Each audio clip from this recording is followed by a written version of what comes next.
एक छोटे से शहर में अजान नाम का एक लड़का रहता था। वो बहुत बदतमीज था।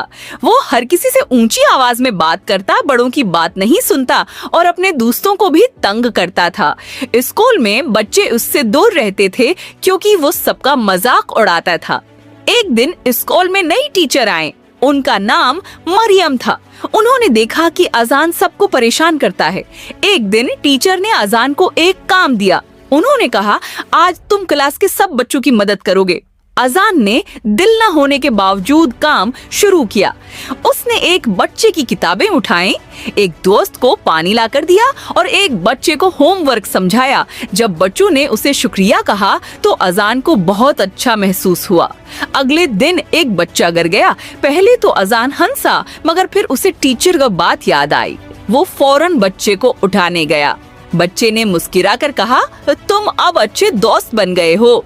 ये सुनकर अजान खुश हो गया। इस दिन के बाद वो सबसे अदब से बात करने लगा। आहिस्ता आहिस्ता सब बच्चे उसके दोस्त बन गए। सबक अच्छे अखलाक और तमीज इंसान को सबका पसंद